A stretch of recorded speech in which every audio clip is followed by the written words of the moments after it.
أعوذ بالله من الشيطان الرجيم. بسم الله الرحمن الرحيم. أرأيت الذي يكذب بالدين فذلك الذي يدع اليتيم ولا يحض على طعام المسكين فويل للمصلين الذين هم عن صلاتهم ساهون الذين هم يراءون ويمنعون الماعون. صدق الله العظيم.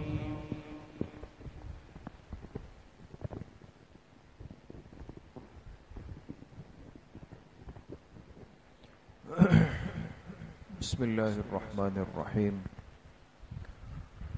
نحمده ونصلي ونسلم على رسوله الكريم.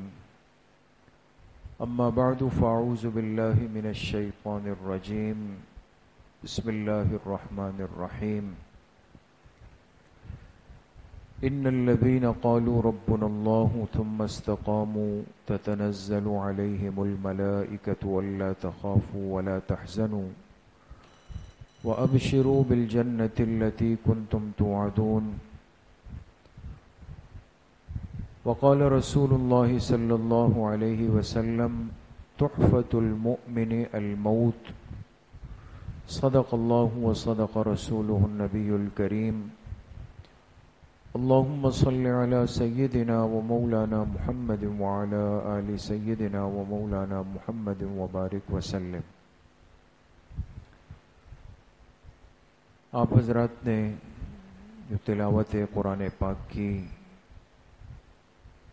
اس کا جو اصل مقصود تھا وہ یقیناً آپ تمام طلبہ اساتذہ کے علم میں ہوگا کہ 3 دن قبل ہمارے بہت ہی محترم، محبوب اور محسن ماموں جان حضرت اقدس حضرت مولانا مستفیض الرحمن العباسی صاحب نور اللہ مرقدہ کا انتقال ہوا. اللہ تعالیٰ ان کی کامل و مکمل مغفرت فرمائے. چونکہ ہر مسلمان مومن مرحوم کا اپنے بعد والوں پر ایک حق ہوتا ہے. پھر جتنا رشتہ مزید قریب ہو، نسبی رشتہ ہو، علمی رشتہ ہو، روحانی رشتہ ہو، احسان کا رشتہ ہو، اتنا حق بڑھتا چلا جاتا ہے. اس لیے بدنصیبی ہوتی ہے انسان کی جب یہ اپنے محسنین کو، مخلصین کو بھول جاتا ہے. ہمیں اس پر اللہ پاک کا شکر ادا کرنا چاہیے دوستو، یقین کریں. ورنہ کتنے لوگ ہمارے ماحول میں ایسے ہیں کہ جو اپنے بہت ہی قریبی رشتہ داروں کے ساتھ اس وقت آ کے ملتے ہیں جب وہ زندگی کی آخری سانسیں لے رہا ہوتا ہے. اور بعض تو وہ ہوتے ہیں کہ جو اس وقت بھی نہیں، مصروف ہوتے ہیں. جب انتقال کی خبر چلتی ہے پھر وہ اپنا کچھ وقت فارغ کر کے پہنچتے ہیں. پھر جنازہ پڑی، پھر قبرستان تک گئے، پھر اس کے بعد وہ مرحوم اس قبر میں چلا گیا. اب اس سے نہ کوئی راستہ ہے، نہ واسطہ ہے، نہ ناتا ہے، نہ رشتہ ہے، نہ تعلق ہے، کچھ بھی باقی نہیں رہتا. پھر کیا ہوتا ہے؟ پھر اگلا کوئی مرحوم خاندان میں آتا ہے. جب اس کو دفنانے قبرستان جاتے ہیں تو کہتے ہیں 2 سال پہلے ہم آئے تھے، یہاں ہم نے فلاں کی قبر بنائی تھی.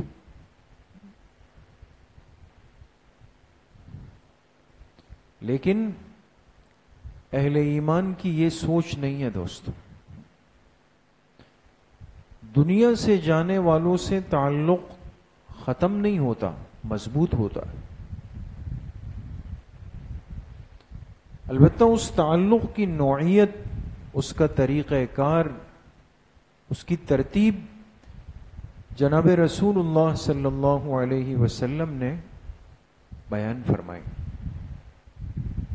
خود قبرستان تشریف لے گئے، خود مرحومین کے لیے دعائیں مغفرت فرمائی، خود مرنے والوں سے جا کے اظہار تعزیت فرمایا ہے، امت کو ترغیب دی کہ قبرستان جایا کرو، اس سے موت کی یاد آتی، امت کو ترغیب دی کہ دنیا سے جانے والوں کے لیے کوئی صدقہ جاریہ، کوئی خیر کا کام، کوئی نیکی کا کام، کوئی ایصال ثواب کا کام کر جاؤ۔ اس کی مختلف شکلیں حدیث پاک میں۔ ہم اس پیغمبر کے امتی ہیں۔ اپنے انسان اپنے اعزہ کو، نسبی رشتوں کو، محسنین کو، مخلصین کو بلاتا نہیں۔ اس لیے ہم نے اپنے مادر علمی میں جامعۃ العلوم الاسلامیہ علامہ بنوری ٹاؤن میں طالب علمی کے ہر سال میں دیکھا، آپ کے اساتذہ جو تقریباً جامعہ کے فضلاء ہیں وہ جانتے ہیں کہ جب بھی کسی استاذ کا، بلکہ بعض جامعہ کے مخلصین محسنین کا، استاذ کے کسی رشتہ دار کا، کسی صاحب نسبت کا انتقال ہوتا کبھی بھی، تو جامعہ میں یہ ترتیب تھی کہ اچانک گھنٹی بجتی تھی، طلبہ تقریباً پھر سمجھ جاتے تھے، مسجد آئے، جیسے آپ لوگ ابھی بیٹھے ہوئے تھے نا، تلاوت کی آپ نے، تو مسجد میں بیٹھ کر تلاوت ہوتی تھی، قرآن خوانی ہوتی تھی۔ اس کے بعد پھر حضرت ڈاکٹر صاحب رحمۃ اللہ علیہ جو ہمارے شیخ استاذ تھے، وہ ان کی عادت تھی کہ وہ آخر میں آ کے کچھ بات ارشاد فرماتے، اور ان کا مقصد کیا ہوتا، طلبہ سے کہتے کہ ہم اپنے محسنین کو بھولتے نہیں، اس جانے والے کا تعلق اور رشتہ بیان کرتے کہ اس کا جامعہ سے کیا رشتہ تھا، ہم سے کیا رشتہ تھا، حضرت بنوری رحمۃ اللہ علیہ سے کیا رشتہ تھا، طلبہ سے کیا نسبت تھی، اس کو اپنے مخصوص انداز میں بیان کرتے، ایصال ثواب کی ترغیب دیتے، پھر دعا ہوتی۔ بات سمجھ گئے؟ یہ ایصال ثواب کا جو یہ طریقہ ہے، یہ ہمارے اکابر علماء دیوبند کا معمول بہا ہے۔ اس کو نہ کسی نے غلط کہا، نہ اس پر کسی نے رد کیا۔ ایک تو ایک انسان ہوتا ہے نا، حضرت حکیم الامت حضرت تھانوی رحمۃ اللہ علیہ نے لکھا کہ ایک تقوی ہے، ایک تقوی کا ہیضہ ہے۔ ہیضہ سمجھتے، ایک بیماری، پر میں بعض لوگ صاحب تقوی نہیں ہوتے، ان کو تقوی کا ہیضہ لگ جاتا ہے۔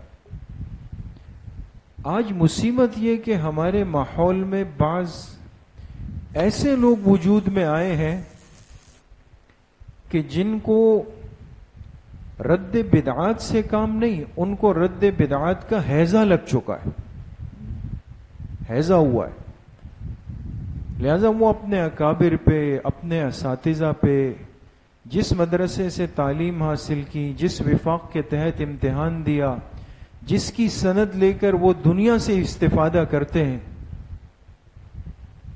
تو اپنے اس غلط اور بگڑے ہوئے مزاج کو سامنے رکھ کر یہ نہیں دیکھیں گے کہ میں تنقید اپنے استاذ، اپنے اکابر، اپنے بزرگوں پر، ایسے صاحب شریعت اور سنت لوگوں پہ کر رہا ہوں، کرتے چلے جائیں گے۔ اس لیے میرے عزیزوں، دوستوں، بزرگوں، ان چیزوں کی پرواہ نہیں۔ ہم وہ لوگ نہیں ہیں کہ جو قبر کو صرف مٹی کا ایک ڈھیر سمجھیں کہ مرحوم کو دفنا دیا، اب ختم، وہ جانے اس کا کام جانے، نہیں۔ ہم ان اکابر کے متبعین ہیں جنہوں نے اللہ کے پاک پیغمبر کی ایک ایک سنت کو حقیقی طور پہ زندہ کیا، سینے سے لگایا، دل سے لگایا۔ اس لیے ہمارے بزرگوں کے بارے میں لکھا ہے کہ اکابر علماء دیوبند کی ایک جماعت حج پہ جا رہی تھی، تو وہ حضرات جو بادبانی کشتیاں ہوتی تھی اس زمانے میں، کشتی تو جانتے ہیں نا دوست، کشتی ہوا میں اڑتی ہے نا یا پانی میں چلتی ہے، تو وہ حضرات جب روانہ ہوئے تو جو سمندری راستہ تھا وہ چونکہ پاک و ہند ایک تھا، تفسیر حضرت صوفی عبدالحمید سواتی صاحب رحمۃ اللہ علیہ نے یہ واقعہ نقل کیا، اس میں یہ بات موجود ہے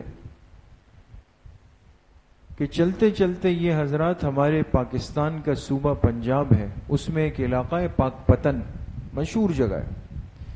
پاک پتن کی جو مشہوریت کی وجہ ہے اس لیے کہ یہاں ایک بہت بڑے اللہ والے بزرگ کا مزار ہے، حضرت خواجہ فرید الدین گنج شکر رحمت اللہ علیہ، پاک پتن کے اندر ان کے مزار پہ، ان کی قبر پہ ہم حاضر ہوئے۔ اہل بدعت نے کہانیاں ایجاد کی اور یہ کہا کہ حضرت کے مزار کے پاس ایک دروازہ ہے جس کو بہشتی دروازہ کہتے ہیں۔ بہشت کہتے ہیں جنت کو، یہ تو جانتے ہیں نا، بہشت کس کو کہتے ہیں؟ جنت کو۔ تو حضرت کی قبر کے بالکل برابر میں ایک دروازہ ہے، وہ ہم نے دیکھا ہے، وہ صرف سال میں اس دن کھلتا ہے جب حضرت کا عرس ہوتا ہے۔ ہم عرس میں نہیں گئے، تو ویسے حضرت کی قبر پہ حاضری دی ایصال ثواب کے لیے۔ تو جب وہ عرس کا دن آتا ہے تو نعوذ باللہ وہاں کے جو اہل بدعت ہے ان کا یہ عقیدہ ہے کہ یہ وہ دروازہ ہے کہ جو اس سے گزر جائے گا تو گویا بس وہ جنت کے اندر چلا گیا۔ بڑے بڑے حادثات بھی ہوئے، ایک سال ہمیں یاد ہے، آج سے 15-16 سال پہلے کی بات ہوگی، کہ اتنی بھگدڑ اس میں مچ گئی کہ اس میں 250-250 لوگ اس میں جاں بحق ہوئے۔ ان کا ایک باطل نظریہ ہے۔ تو جب اکابر علماء دیوبند وہاں پہنچے تو کچھ دیر کے لیے وہ بادبانی کشتی رک گئی، یہ ساحل تھا نا، آگے بڑا سفر حج کا باقی ہے۔ تو اس میں سے بعض حضرات نے کہا کہ یہاں قریب میں سلسلہ چشتیہ کے حضرت خواجہ فرید الدین گنج شکر رحمت اللہ علیہ کی قبر ہے، اور ہمارے حضرت حاجی امداد اللہ صاحب رحمت اللہ علیہ کا سلسلہ بھی یہی تھا، چلے ان کی قبر پہ حاضری دے دیتے۔ تو جو مقامی علماء ان سے ملنے کے لیے آئے تھے انہوں نے کہا حضرت آپ ایسا نہ کریں، اس لیے کہ ہمارا یہاں جو اہل بدعت کے علماء ہیں ان سے بڑا ایک ٹکراؤ چلتا ہے۔ آج آپ لوگ آئیں گے ان کی قبر پہ حاضری دیں گے، کل ہمیں وہ کہیں گے کہ بھئی تم تو ہمیں بدعتی کہتے تھے، تمہارے اکابر علماء دیوبند نے آ کے یہاں فاتحہ خوانی کی۔ کچھ بات سمجھ میں آ رہی؟ تو انہوں نے بڑا عجیب جواب دیا، انہوں نے فرمایا کہ رقیب کے لیے، لفظ پہ غور کیجئے گا، رقیب کے لیے حبیب کو نہیں چھوڑا جا سکتا۔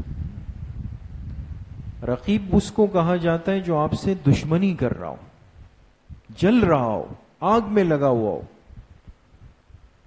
انہوں نے کہا یہ اہل بدعت تو رقیب ہے ہمارے، حضرت تو حبیب ہے ہمارے، اس رقیب کے لیے ہم اپنے حبیب کو چھوڑ دیں؟ سنت طریقے پر آ کر ان حضرات نے وہاں حاضری دی، ایصال ثواب، فاتحہ خوانی کی، پھر حج کے سفر پہ روانہ ہو۔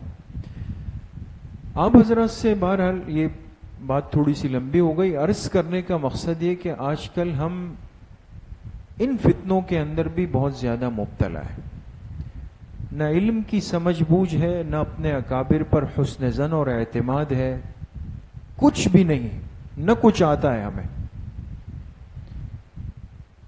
لیکن آسان سا بالکل تیار بیٹھے کہ جی فلاں بدعات کرتے ہیں جی وہ بدعات کرتے ہیں. تو الحمدللہ ہمارا اپنے اکابر پر، بزرگوں پر ایک اعتماد 100% ہے. ابھی جو آپ نے قرآن خوانی کی تو آپ میں سے کس کس کو پتا تھا آج صبح کے قرآن خوانی ہوگی؟ وہ ہاتھ اٹھائے. کسی کو پتا تھا؟ اعلان سے پہلے کسی کو پتا تھا؟ جی نہیں پتا تھا نا. عید الاضحیٰ سے ایک دن پہلے ہمارے مشفق اور سرپرست حضرت مفتی صاحب رحمۃ اللہ علیہ کے لیے قرآن خوانی اور یادگاری تقریب ہوئی. پہلے سے اعلان ہوا تھا یا اسی دن پتا چلا؟ اسی دن پتا چلا نا. تو مسئلہ یہ ہے، ایک چیز بدعت بنتی ہے، خرابی کا راستہ اختیار کرتی ہے جب اس کے لیے پہلے سے آپ دن متعین کرے، وقت متعین کرے، اس کی تشہیر کریں، اس کو ضروری سمجھیں، اس دن کو خاص کر لیں. یہ ساری باتیں بدعت کی تعریف کا خاصہ ہے. لیکن جس نے قرآن پڑھنا نہیں ہے، جس کا ایصال ثواب سے واسطہ نہیں ہے، جس نے صرف دسترخوان پہ بیٹھ کے بریانی اور قورمہ کھانا ہے، یہ ان کے پیٹ کی مروڑ ہوتی. تو آپ حضرات سے یہ بات اس لیے عرض کی کہ بعض ایسے فاسد ذہن ہوتے ہیں، وہ خراب کرتے ہیں. جو ہو بھائی یہ تو آپ لوگ بھی قرآن خوانیاں کر رہے ہیں، آپ لوگ بھی اس طرح کر رہے ہیں. بات سمجھ گئے؟ اس لیے میں نے اپنے مادر علمی کی بات بھی پہلے آپ سے اسی لیے کی، حضرت ڈاکٹر صاحب کی بات بھی اسی لیے کی. ہم جن کے شاگرد ہیں اور جن کو اپنا استاذ بنایا ہے، ہم ان کو 100% حق پہ سمجھتے، ان کے طریقے اور ترتیب پہ چلتے. تو آج کی بہرحال یہ جو ہماری مجلس ہے اور آپ حضرات نے جو شفقت فرمائی، طلباء نے محبت کے ساتھ قرآن کریم پڑھا،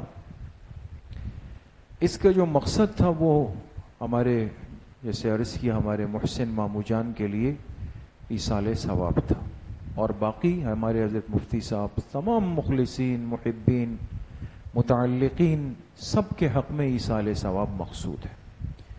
اور ہمارے مامو جان بہت بڑے ہمارے محسن تھے، لیکن بعض لوگ ایسے ہوتے ہیں نا جو بڑے کام کے ہوتے ہیں، قیمتی، لیکن وہ اخفا میں ہوتے ہیں. اخفا سمجھتے؟ چھپے ہوئے لوگ ہوتے ہیں. وہ اپنے آپ کو ظاہر نہیں کرتے لیکن بہت بڑا کام کر رہے ہوتے ہیں، لوگوں کے دلوں کے اندر جگہ بنا چکے ہوتے ہیں. آپ میں سے کسی نے جنازے میں شرکت کی؟ وہ ہاتھ اٹھائے جس نے. ماشاءاللہ. جنازہ بڑا تھا نا؟ کتنا بڑا جنازہ ہوا؟ آسان نہیں ہے. اور پھر ایک ترغیب کے لیے چند باتیں اپنی اور آپ کی اصلاح کے لیے، بعض چیزیں ان بڑوں کی زندگیوں سے سیکھنی چاہیے. دین سیکھنا بہت آسان ہے آج، لیکن دینی غیرت سیکھنا یہ چند کے حصے میں آتا ہے. ان کو اللہ نے دینی غیرت سے نوازا تھا. کسی کے شر، فتنے اور غلط بات کو کبھی برداشت نہیں کیا، بھرپور انداز سے ایک دین کی زندگی، زندہ زندگی گزاری. دوسری بات یہ ہے کہ ایک عجیب ماحول میں ان کی مسجد ہے، آپ نے غور کیا ہو، جس میں ہر طرف ایک خاص نظریہ اور ایک سوچ کے لوگ ہیں. اب ایسے موقع پہ ہوتا کیا ہے، اگر آپ کی مسجد، آپ کا مدرسہ یا آپ کا گھر یا آپ جہاں کام کرتے ہیں، اگر وہاں آپ کے ہم مزاج لوگ نہیں ہیں نا دوستو، ہم مسلک نہیں ہے، دو شکلیں ہوتی. یا تو کیا ہوتا ہے کہ ہم ان سے بھیڑ جاتے ہیں، بھیڑنا جانتے ہیں نا، لڑ پڑتے ہیں. آپ کو اطلاع آئے گی فلاں فلاں کی لڑائی ہو گئی، آج ہو گئی، رات ہو گئی، 1 مہینے بعد ہو گئی، عید الاضحیٰ میں ہو گئی، محرم میں ہو گئی، ربیع الاول میں ہو گئی. کیوں ہوئی؟ بس وہ ہیں اور میں ہوں. یا تو یہ ہوتا ہے. دوسری صورت یہ ہوتی ہے کہ آپ اگر لڑ بھیڑ نہیں سکتے تو آپ ان کی طرف جھک جائیں گے. اگلے دن نظر آئے گا کہ جی ان کی دعوت چل رہی ہے، موصوف بھی پلیٹ میں نوالا ڈال کے کھا رہے، ان کے جانور کٹ رہے ہیں، موصوف بھی جو اونٹ نحر فرما رہے ہیں، وہاں پہ ہوتے ہیں نا بس، ان کی طرف جھک جائیں گے، ان کی بولی بولنے لگ جائیں گے۔ کمال یہ ہے کہ آپ کسی خاص ماحول اور نظریے میں ہو اور نہ ان سے بھیڑے نہ ان کی طرف مائل ہو، آپ اپنے مسلک اور طریق پر 100% مضبوط کاربند رہیں، آپ کا تشخص، آپ کی شناخت 1% ڈسٹرب نہ ہو، یہ کمال ہے، اور یہ کمال اس مسجد کا ہے کہ ساری چیزوں کے باوجود بھی مامو جان نے اپنی شناخت کو، تشخص کو، تصور کو، شخصیت کو، عقائد کو، مسلک کو ایک لمحے کے لیے بھی نہیں چھوڑا۔ سرد حالات، گرم حالات، کراچی کے بدترین حالات، چونکہ ہماری زندگی وہاں گزری، ایسی حکمت، بصیرت اور تدبر کے ساتھ زندگی گزاری کہ لوگ حیران تھے۔ اور تیسری بات، صاحب تقوی اور صاحب اعمال، جو ایک اہل علم کی شان ہونی چاہیے۔ اس لیے میرے عزیز طلباء اور میرے ساتھیوں، ان جانے والے بزرگوں سے، اہل اللہ کی زندگیوں سے ہمیں سبق لینا چاہیے۔ تو بڑوں کا چلا جانا یہ خود ایک محرومی ہوتی، وہ سینکڑوں فتنوں کے لیے رکاوٹ ہوتے ہیں، سینکڑوں معاملات کے سرپرست ہوتے ہیں، ہر غلط صحیح کا فرق آپ کو کرا سکتے ہیں، پھر وہ جگہ خالی ہو جاتی۔ تو اس لیے آپ طلبہ سے یہ درخواست ہے کہ خوب محنت کریں، مضبوط طالب علمی، اپنے اساتذہ پر اعتماد، اپنے مدرسے پر اعتماد، کسی کی بات سے ذہنی طور پہ متاثر نہ ہونا، اس کو اپنی عادت ثانیہ بنائیں گے نا انشاءاللہ، اور ہر نماز کے بعد عادت ڈالیں، عادت بنائیں، ہر نماز کے بعد 1 مرتبہ سورہ فاتحہ پڑھیں، 3 مرتبہ سورہ اخلاص پڑھیں، اور پھر تمام مرحومین کے لیے، خاص کر جو آپ کے جتنے قریبی ہوں، اساتذہ ہیں، والدین ہیں، بڑے ہیں، سب کے لیے ایصال ثواب کریں۔ اس سے کیا ہوتا ہے، اللہ پاک آپ کے علم میں بھی برکت ڈالیں گے، آپ کے دل دماغ میں صحیح راستے کی سمجھ پیدا کریں گے، آپ کے دلوں میں اپنے اکابر اور بزرگوں کی محبت پیدا ہو جائے، کریں گے انشاءاللہ۔ اللہ پاک مجھے بھی آپ سب کو صحیح عمل کی توفیق نصیب فرمائے۔ الحمدللہ رب العالمین، والصلاة والسلام علی سید الانبیاء والمرسلین، سیدنا و مولانا محمد وآلہ وصحبہ اجمعین۔ یا اللہ، یہ جو قرآن کریم ان طلباء نے پڑھا، اساتذہ اکرام نے پڑھا، اس کا ایصال ثواب جناب رسول اللہ صلی اللہ علیہ وسلم کو آپ کی قبر مبارک میں کامل درجے میں نصیب فرما، آپ کے واسطے سے، آپ کے وسیلے سے، آپ کی برکت سے۔ یا اللہ، پوری امت مسلمہ کو، بالخصوص ہمارے مخلص محسن عظیم مامو جان حضرت اقدس مولانا مستفیض الرحمن العباسی صاحب رحمۃ اللہ علیہ کو، ان کی قبر میں یا اللہ اپنی شان کے مطابق نصیب فرما۔ یا اللہ، ان کی قبر کو نور سے منور فرما، جنت کا باغیچہ فرما، جنت کی ہوائیں، جنت کی خوشبوئیں، جنت کا قالین، جنت کی پوشاک، یا اللہ ان کو ان کی قبر کے اندر نصیب فرما۔ انہوں نے جتنے کار خیر کیے، مسجد کو آباد کیا، دروس کے حلقے لگائے، یا اللہ تا قیامت ان کے حق میں، ان کی اولاد ان کے حق میں، ان کے متعلقین کے حق میں صدقہ جاریہ فرما۔ یا اللہ ان کی مسجد، ان کے مرکز کی حفاظت فرما۔ یا اللہ ان کے صاحبزادوں کو، ان کے بیٹوں کو، ان کا صحیح معنوں میں جانشین فرما۔ ہمارے حضرت مفتی صاحب رحمۃ اللہ علیہ کے یا اللہ درجات کو بلند فرما۔ تمام سلسلوں کو یا اللہ ان کے حق میں، ہمارے والدین، اساتذہ اکرام، تمام متعلقین محبوبین کے حق میں صدقہ جاریہ فرما۔ ہمارے یہاں کے ایک طالب علم عبداللہ امتیاز کی دادی کا انتقال ہوا ہے، دعا فرمائے اللہ پاک ان کی بھی مغفرت فرمائے۔ دیگر جتنے طلبہ عزیز ہیں، اساتذہ اکرام ہیں، جن کے متعلقین فوت ہوئے ہیں، مولانا ساجد صاحب کے خالہ زاد بھائی کا بھی انتقال ہوا ہے، اللہ پاک سب کی کامل اور مکمل مغفرت فرمائے، ہم سب کا خاتمہ بالایمان و بالخیر نصیب فرمائے۔ وصلی اللہ وسلم علی نبینا محمد وآلہ وصحبہ اجمعین برحمتہ۔